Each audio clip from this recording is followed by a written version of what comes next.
So I'm working late tonight and I thought I would just share some thoughts about a perfume that I had delivered today. I didn't purchase it. It was sent to me in PR. It's called Miss Girl. It's by Oakcha in collaboration with 4Reacts, who is quite big on TikTok, but he's also recently started an Instagram account. He's pretty amusing. I don't watch him all the time. So this is the bottle. You probably can't see that very well. I will confess, when they contacted me and asked me if they could send me this, I did immediately think no, because this is not going to be for me. However, I did think that it would be something that somebody I know would really love. I cheekily said yes to this perfume on the basis that I knew I was probably going to be gifting it away. So the premise of this one, well, the inspiration for this fragrance is two of Paul's favourite perfumes, Baccarat Rouge 540 and the other one being Tom Ford's Lost Cherry. So if you watch my channel at all, you will already know that I am not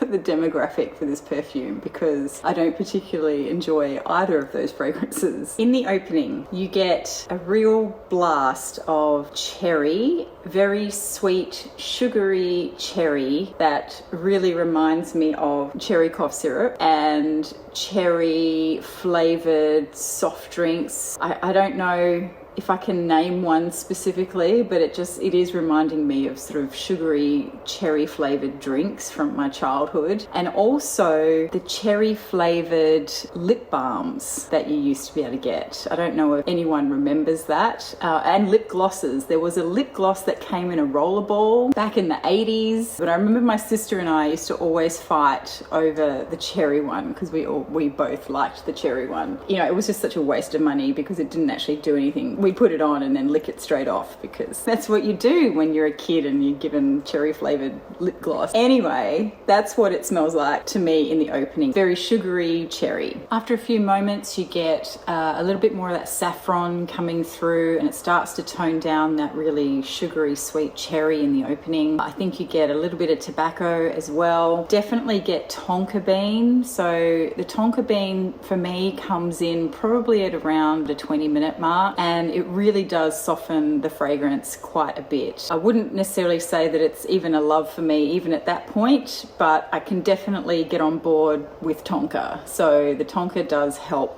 with a little bit of the spices to sort of bring it back to something a little bit more wearable. After several hours, which is what I've got on this hand, you get more of a woody, ambery dry down, which I wouldn't necessarily say is at all groundbreaking. It smells ambery and woody like a lot of other ambery woody fragrances, but I would say that the dry down, when it gets into that woody amber zone, is when this fragrance becomes the most wearable for me. So overall, I will conclude that this is a fragrance that was never intended to be for me. This is not my type of fragrance and I am not the target audience for it. But there is an audience for this fragrance and I know who they are, and first and foremost, they're the people who like Baccarat Rouge 540 and Tom Ford's Lost Cherry, but they're probably also the kind of people who really enjoy Arabian type fragrances, Middle Eastern type fragrances, particularly the darker, fruity, woody type ones. And of course, it's for the people who enjoy a sweet fragrance. So if you think that you're the type of person that fits within any of those categories that I just described, then you probably will enjoy this, and it's probably worthwhile for you to check it out because they're also quite reasonably priced, I think, and from what I can gather, reasonably accessible. You can pretty much order from them from anywhere in the world. So if you like the sound of it, go check it out. But if you align more closely to my tastes, it's probably not for you. One thing I did forget to mention, and please excuse the whining dog in the background, she's waiting for her dinner. I forgot to mention that there is also a bitter almond note in this. Oh my God, it's chaos.